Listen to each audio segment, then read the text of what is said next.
दानशील तपोभाव भेदात् धर्मं चतुर्विधं मन्ये युगपताख्यातुं चतुर्वक्त्रं भवेत् भगवान। कलिकाल सर्वज्ञ आचार्य हेमचंद्र सूर्य जी महाराजा अपने जीवन काल के दरमियान उन्होंने 3.5 करोड़ श्लोकों की रचना की। अगर इतने श्लोक हमको पढ़ना हो, रोज कोई महात्मा 5000 श्लोक प्रमाण ग्रंथों का अध्ययन करे और एक भी दिन खाली नहीं जाए, ऐसे 20 साल तक अगर जो अध्ययन करते हैं तो 3.5 करोड़ श्लोक वो पढ़ सकते।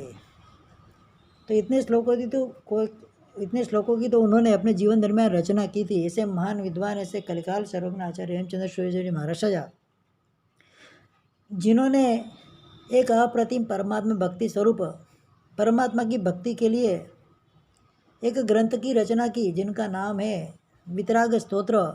इस स्तोत्र का ये श्लोक बताया गया कि परमात्मा जब अपनी देशना देने के लिए समवसरण के अंदर विराजमान होते, तब देवता उनके प्रतिरूप 3 दिशा में परमात्मा के प्रतिरूप 3 रखते। परमात्मा पूर्वाभिमुख देशना देने बैठते, फिर उत्तर, पश्चिम और दक्षिण दिशा के अंदर एग्जैक्ट परमात्मा के आकृति ही स्वरूप इनका एक प्रतिमा, जैसे परमात्मा एक साक्षात विराजमान ऐसी देवताओं उनकी रचना करते हैं। इस प्रकार से परमात्मा 4 मुख वाले हो जाते हैं। यहाँ पर कभी कल्पना करते हैं, कभी ऐसा सोचते हैं, मन्ये युगपत आख्यातुम, मतलब इसका क्या है? मेरा ऐसा मानना है, ये परमात्मन आपने इस जिन शासन के अंदर 4 धर्मों की प्ररूपणा की है।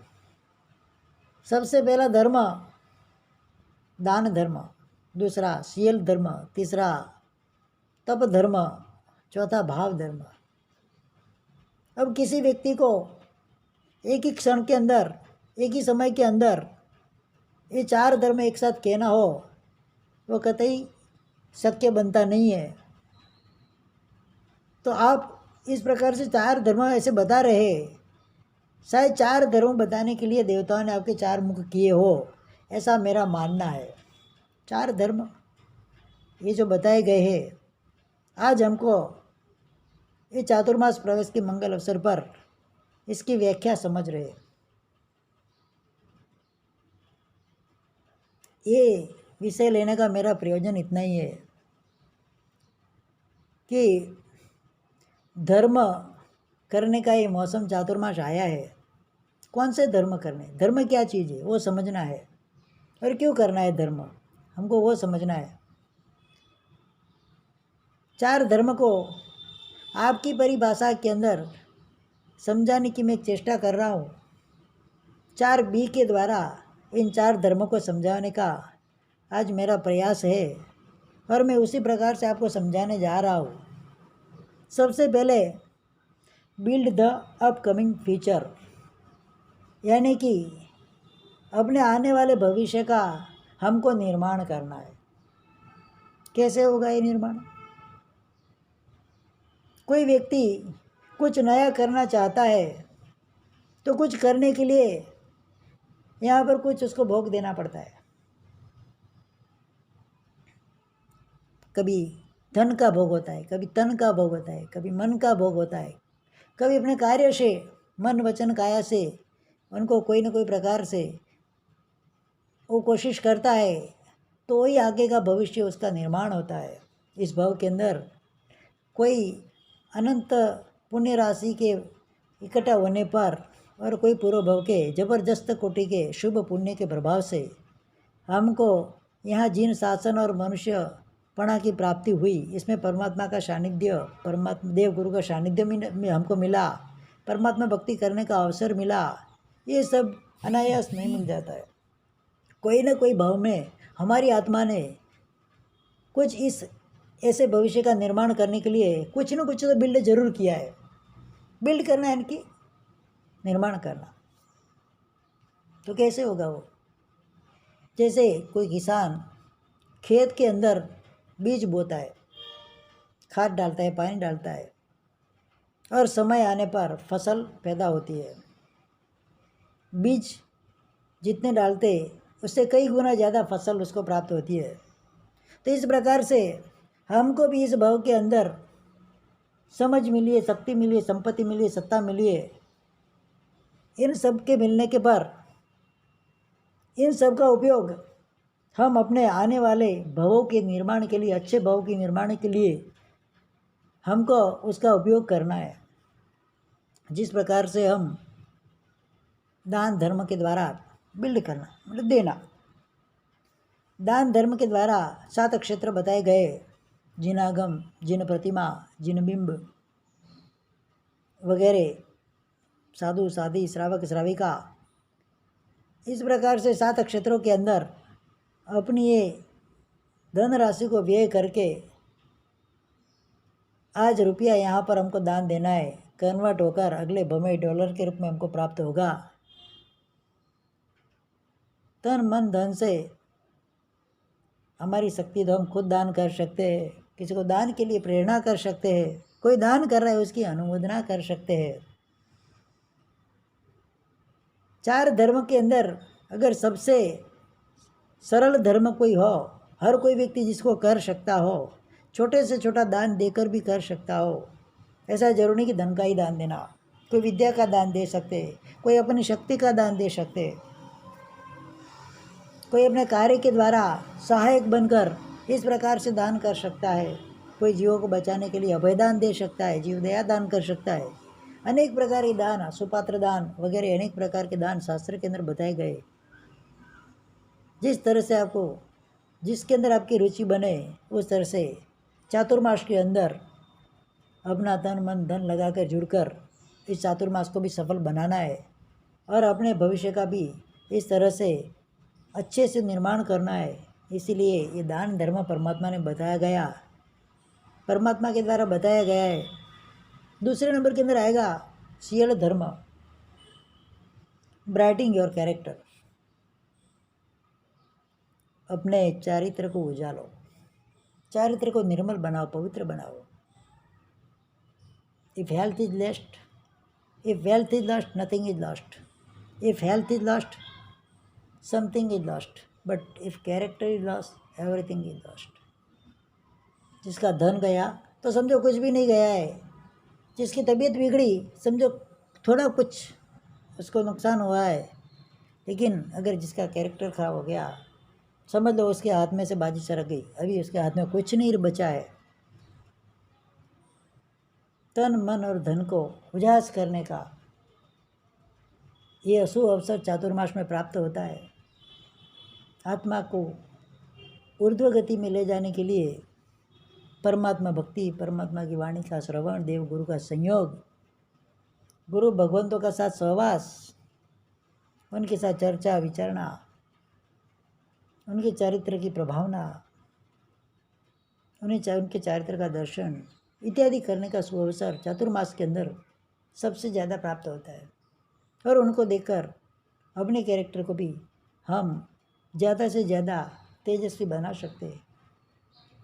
पूर्व काल में भी कई महापुरुषों ने मात्र न मात्र अपने कैरेक्टर के द्वारा जिन शासन की प्रभावना की, 16 सतिया ले लो, गज सुकुमार जैसे मुनि ले लो, ऐसे कई महापुरुष और महासाध्वियों ने और महाश्राविकाओं ने, शंख कलावती वगैरह वगैरह, देखा जाए अंजना सती, सीता सती, अनेक ऐसे श्रवण श्रवणी श्रावक श्राविकाओं ने अपने कैरेक्टर का कहीं पर भी लॉस नहीं होने देकर चारित्र को इतना पवित्र बनाया, पूजनीय बन गए। ऐसे महापुरुषों की गुणगान आज वर्तमान काल के अंदर सुबह सुबह उठकर सतियों के और संतों के गुणगान आचार्य भगवंत भी नित्य उसका पाठ करते हैं।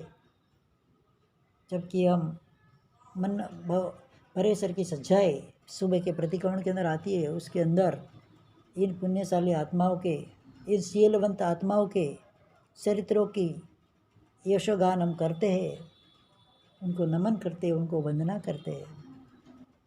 इस प्रकार से हमारे कैरेक्टर को उजास करने का अवसर ये चातुर्मास के अंदर प्राप्त होता है।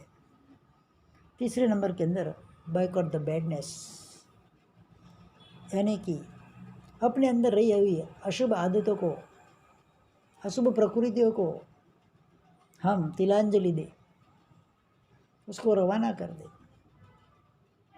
ये अशुभ आदतें, अशुभ प्रकृतियाँ अशुभ कर्मों के द्वारा हमारे अंदर आती है। पूर्व भव के अंदर, अनेक भव के अंदर, अनंत काल के अंदर हमारी आत्मा ने अनादिकाल से अनेक प्रकार के कर्मों को इकट्ठा करने का प्रयत्न किया है। उन कर्मों के द्वारा आत्मा संसार के अंदर भटक रही है।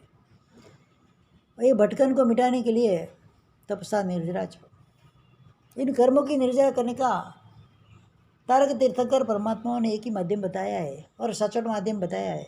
वो माध्यम है तप। तापयति कर्माणि इति तप। जैसे गैस के चूल्हे या चगड़ी के ऊपर हम एक भगोने के अंदर दूध रखते हैं। दूध गर्म होने से पहले भगोना तपता है और अंदर का दूध तपकर मावा बनता है। इसी प्रकार से आत्मा के अंदर रहे हुए कर्म को जलाने के लिए शरीर को तपाना जरूरी, क्योंकि कर्म शरीर के द्वारा, आत्मा ने शरीर के द्वारा जुड़कर ही बांधे हुए, तो आत्मा शरीर का साथ लेकर ही कर्म को जला सकता है। तो इसके लिए तारक तीर्थंकर परमात्माओं ने तप धर्म का बयान किया हुआ है, तप धर्म बताया है। ऐसे कोई भी तीर्थंकर परमात्मा नहीं हुए जिन्होंने अपने अंत काल के अंदर केवल ज्ञान पाने के बाद जब मोक्ष में जाने की उनकी समय नज़दीक आया, सभी महात्मा, सभी तीर्थंकर परमात्मा तप के साथ ही निर्वाण गति को प्राप्त हुए। ऋषभ देव स्वामी भगवान 6 उपवास के तप के द्वारा निर्वाण प्राप्त हुए।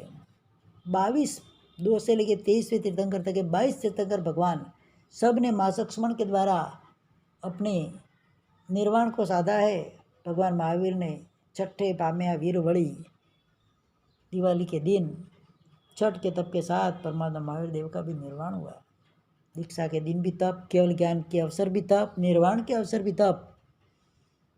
उनको खुद को पता है, इन भव मुक्ति जिनंदा ऐसे बताया गया। इस भव में उनकी मुक्ति निश्चित है। फिर भी सभी तीर्थंकर परमात्मा कोई न कोई प्रकार से तप धर्म के अंदर आगे बढ़ते हैं, तप खुद करते हैं और हमको तप करने की प्रेरणा देते हैं, ताकि हम भी अपने कर्म जलाकर तप के द्वारा अपने कर्म रूपी ईंधन को जलाकर शाश्वत सुख को प्राप्त कर सके। चातुर्मास के अंदर तप की लहर उठती है। पूरे साल के दरमियान नवकाशी का पचखान भी नहीं करने वाले ये चातुर्मास के अंदर ऐसा माहौल सर्जित होता है। 28 बेला तेला सीधी तप मासक आदि तपस्या में झुका देते हैं। बस ये तो धर्म का ही प्रभाव है, ये शासन का प्रभाव है, ये चातुर्मास का प्रभाव है। हमको भी इस प्रकार से तप धर्म के अंदर आगे बढ़ना है, आगे जाके कर्म का भाग सिद्धि गति को प्राप्त करना है। चौथे नंबर के अंदर बताया गया है belongs to the best emotions. अपने शुभ भावों के अंदर हम प्रेरित बने, भाव धर्म बताया गया। ऊपर के 3 प्रकार के धर्म कितने भी चाहे कर लो, अगर उसके साथ भाव धर्म नहीं जुड़ा है तो तीनों यत् किंचित फल देने वाले रहते, संपूर्ण फल देने वाले नहीं बनते।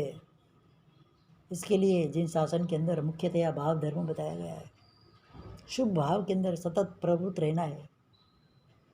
भावना ऐसी वाणी है सभी जीवों का कल्याण हो, मेरे द्वारा किसी जीव को कभी दुख नहीं पहुँचे।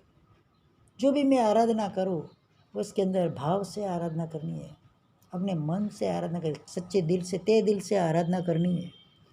ये आराधना ही सफलता को प्राप्त करती है। सफलतम श्रेणी को प्राप्त करके ये आराधना ही हमको मुक्ति तक पहुंचा सकती है, मुक्ति सुख तक पहुंचा सकती है। चातुर्मास के अंदर अनेक प्रकार के तपस्वियों को, अनेक प्रकार के विद्वान ज्ञानी भगवंतों को, अनेक प्रकार के सुश्रावक श्राविकाओं को जो तप धर्म में, सामयिक धर्म में, वृत्ति धर्म में रत होते हैं, उनको देखकर, उनसे प्रेरणा पाकर हम भी भावधारा में चढ़ के आगे बढ़े, ऐसा प्रयास करें। बस अंत में मुझे ऐसा ही कहना है। चातुर्मास के अंदर इस प्रकार से 4 धर्म को आदर करके, 4 धर्म के अंदर जुड़कर क्योंकि धर्म करने का शुभ अवसर चातुर्मास में ही प्राप्त होता है कि चातुर्मास के अंदर जिन वचन का संयोग हमको सतत मिलता रहता है। और किसी भी व्यक्ति को, अज्ञानी व्यक्ति को धर्म के अंदर आगे बढ़ाने के लिए जो प्रबल माध्यम कोई हो तो जिनवाणी का श्रवण करना। ऐसा कहा गया है, जब जिनवाणी का दूध बहता हो उसी समय परमात्मा की पूजा भी करना, वो भी जिनवाणी का अनादर करने का परमात्मा के अनादर करने स्वरूप होता है। इसलिए समय सर अपने यहाँ पर भी प्रवचन माला चालू होगी, समय सर पधार कर जिनवाणी श्रवण का लाभ उठाए और अपने आत्मा को उजागर करके चातुर्मास में शुद्ध धर्म की आराधना करके सभी वृत्ति सुख को प्राप्त करके मोक्ष को पाए, ऐसी अभ्यर्थना है। जिन आज्ञा विरुद्ध कुछ बोला गया हो तो मिच्छामि दुक्कडम।